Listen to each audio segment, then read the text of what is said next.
La maestra Blanca Uribe toda la vida ha tocado el piano. Se podría decir que le ha puesto música a los últimos 80 años de nuestra historia.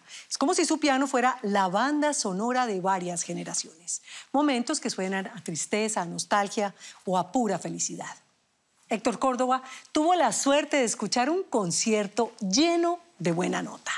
Desde que tengo uso de razón, en mi casa había siempre música. Por mi papá, que fue un gran músico, mis tías eran músicas, mi abuelita era música. Vengo de como 4 generaciones de músicos profesionales. No teníamos piano, pero pues oyendo a mi papá con la flauta y todo eso, y cuando íbamos a donde la abuelita, obviamente ahí estaba el piano y yo me iba derecho a parar al lado del piano. Entonces por eso digo que el piano me escogió a mí.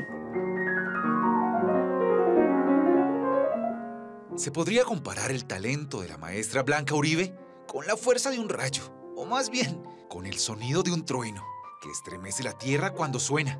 Y es que el piano, ese instrumento que dice ella que la escogió, suena como la vida misma, unas veces muy triste y otras a notas de felicidad. La Mona, como le dicen desde que era una niña pequeñita y flaquita, de pelo rizado y ojos grandes, es capaz, con sus manos y su talento, de arrancarle al piano notas tan afinadas que suenan unas veces a música colombiana, a Chopin y otras al amor de su vida, a Ludwig van Beethoven.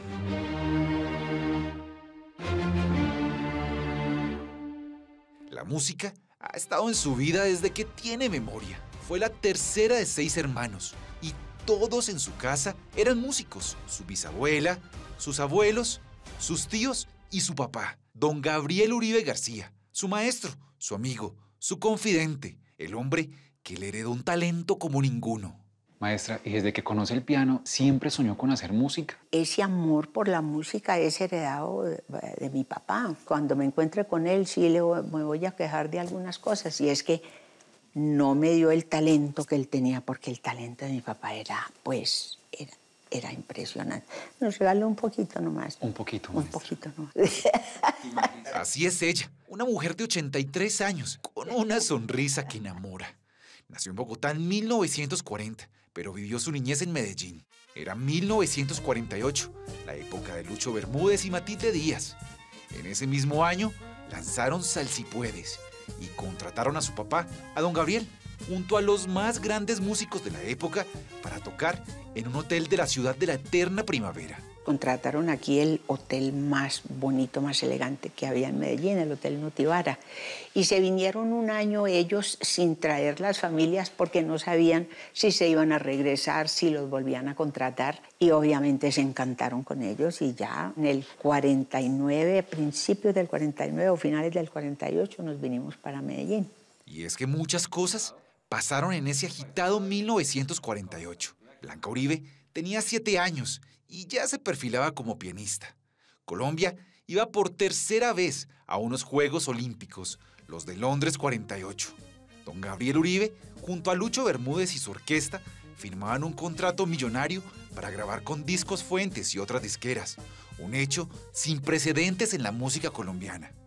Y las calles de la capital ardían por el magnicidio del líder del Partido Liberal, Jorge Eliezer Gaitán, una época que llamaron el Bogotazo y que Blanca Uribe recuerda como si fuera ayer. Bogotazo nos tocó a nosotros sin mi papá, y vivíamos a 3 cuadras del Palacio. Vivíamos en la calle Quinta, carrera séptima, donde un francotirador se montó allá y le disparaba a todo el que pasaba, hasta que llegaron con tanque a tumbar eso. Eso para mí, le tengo pavor a los sonidos de un disparo. Eso me quedó. Yo me metía debajo de un armario. No saben cómo me metía yo del susto. Después de los ruidos, llegó la música. Era 1951 y el Millonarios de Alfredo Di Stéfano, Néstor Raúl Rossi y Adolfo Pedernera gambeteaban el Campín y ganaba por segunda vez el Campeonato Nacional de Fútbol. Blanca Uribe, con 11 años, daba su primer gran concierto con la Orquesta Sinfónica de Colombia. Y aunque fue don Gabriel el que le heredó el talento, su primera profesora fue su abuela paterna, una pianista que vio en su nieta la pasión por ese instrumento. Y usted veía el piano y usted, ¿qué sentía? No, siempre me paraba al lado a mirar hasta que mi mamá entonces sí pensó, la niña se ve que le gusta el piano y no sé qué empeño, no sé cómo hizo, pero compró piano. Y con el piano consiguió profesora, porque mi abuelita venía una vez a la semana a almorzar a la casa. Las clases con ella eran muy divertidas, hasta que le dijo a mis papás, bueno, ya es hora de que entre al conservatorio. Y con esas ganas de aprender y de conocer los misterios de ese aparato de percusión, Blanca se dio cuenta que podía pasar horas sentada frente al piano. A los 7 años entró al Conservatorio Nacional de Música de Bogotá. Luego se mudó a Medellín y su vida se convirtió en largas jornadas de estudio frente al piano. Hace su debut, pero además de eso, siendo todavía una niña, Sí. dice, me voy. Y a los 13 años usted... Arranqué, ¿cómo le parece? Sí. A los 13 años viajó a Kansas, en los Estados Unidos, a estudiar con el profesor polaco Wiktor Labuński. Y años después aterrizó en Viena, a los 17, con una beca y la ayuda de don Diego Echavarría, un empresario y filántropo paisa, dueño de Coltejer, que creyó en su talento desde la primera vez que la escuchó. Don Diego ese día, después de haberme oído 2 veces, dijo, arréglenle los papeles que yo me encargo de pagar los estudios. Y me los pagó durante 10 años casi. Mensualidad para estar en Viena, para pagar los gastos. A don Diego lo secuestraron y asesinaron en 1971 y Medellín se partió en 2. En esa época también era raro ver a una niña de vestido largo en medio de una orquesta de hombres, todos mayores y elegantes. Los periódicos la presentaban como la niña pianista que traspasó fronteras y brilló al otro lado del mundo. A mí me preguntaban que cómo me sentía yo, pues que la niña prodigio, que la niña no sé qué. Yo le dije a alguien, yo me sentía más bien como la niña del circo, porque toda la gente quería ver a una niña tocando el piano tan chiquita, pero sí. Un fenómeno sí, pero no de circo. Mientras pasamos las hojas del álbum de fotos, va recordando momentos de su historia, que también es la nuestra, la de una época donde la música en realidad era música. En su formación, cuénteme la importancia que tiene para usted haberse educado en Viena. Uno sabía que venía, pues la palabra casi que venía directa de Beethoven, ¿no es cierto? Era una manera de estudiar el piano muy distinta. Con mi profesor polaco aprendí muchísimo, pero la rigurosidad de lo que es aprender cómo se tocan los distintos estilos. No es lo mismo tocar Mozart que tocar Chopin, ¿cierto? Me costó, fue muy difícil. Casi me botan de la academia porque no, me estaba demorando mucho. Y ya cuando el profesor por fin ya dijo, no está tan mal, ya yo dije, aquí es. Y ya después me quería adoptar. Después de que me iba a echar.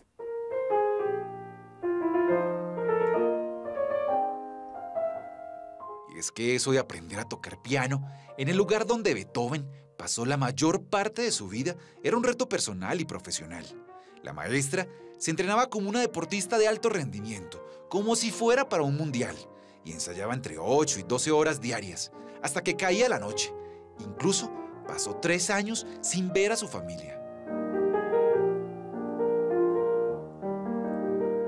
Porque uno no tenía dinero para llamar por teléfono. Era todo por carta. 3 años, es que me acuerdo las fechas. Llegué el 9 de septiembre a Viena y me encontré con mi mamá en Nueva York el 21 de octubre, 3 años después, del 60. Pero no todo era color de rosa. Mientras ella dele y que dele con el piano, a sus vecinos no les hacía mucha gracia escuchar el mismo sonsonete de una joven pianista todo el día. En un año me tuve que mudar 5 veces porque me sacaban, me mandaban la policía y todo. Todavía había mucho lisiado de la guerra.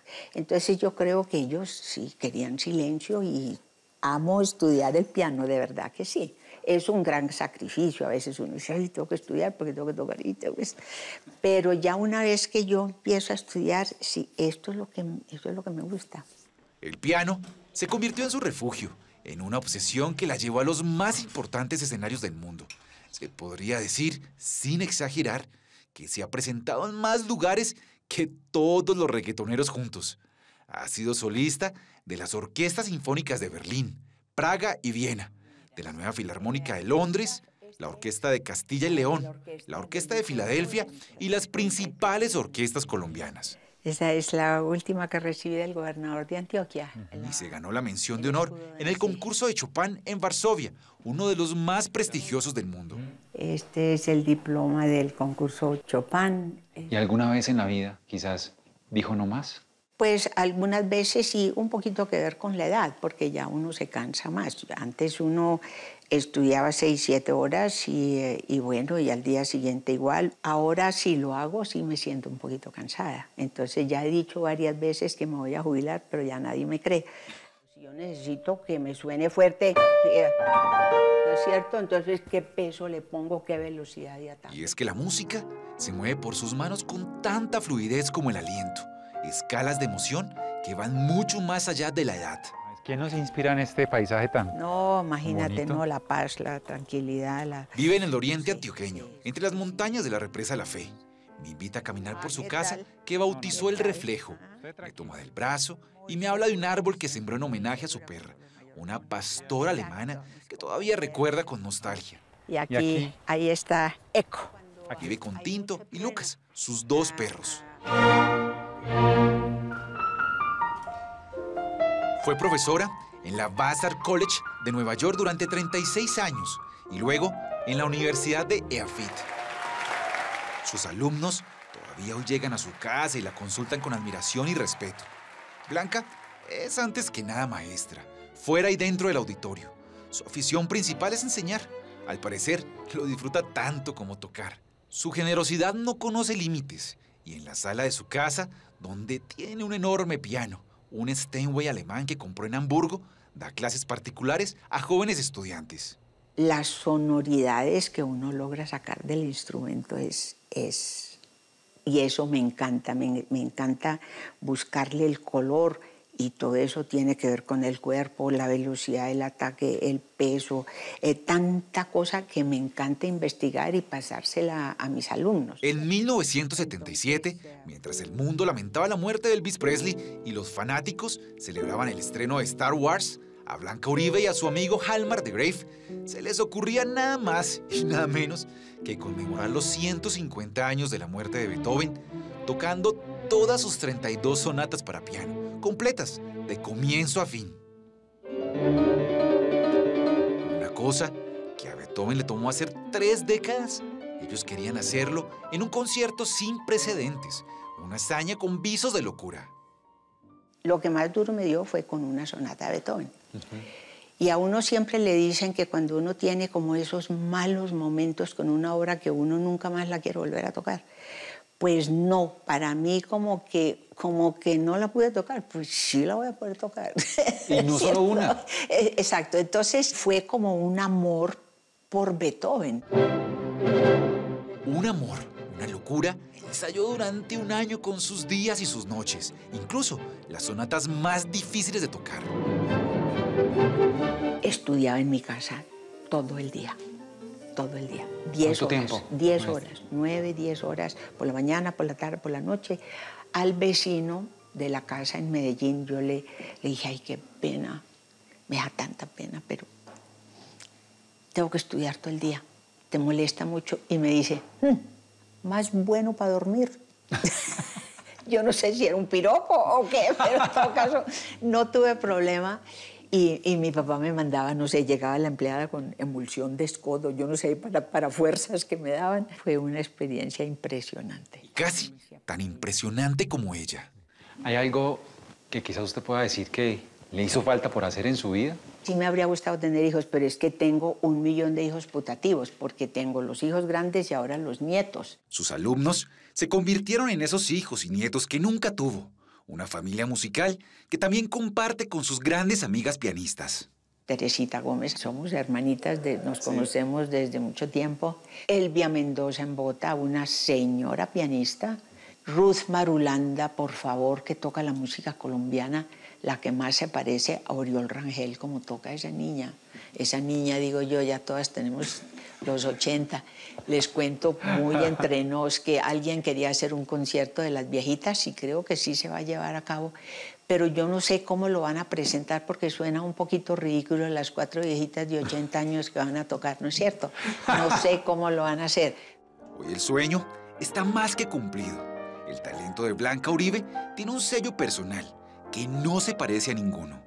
¿A qué suena Beethoven? Difícil para mí poner en palabras, pero que como a la vida, a todo lo de la vida, felicidad, tristeza, pasión, soledad, todo está en esa música. Es una cosa muy difícil de explicar, pero me conmueve todavía, sí. Es 2024 y este es el texto para cerrar la nota, pero no hay palabras que superen el sonido del piano de la maestra Blanca Uribe. Un placer que ojalá se repita hasta que se apague la música.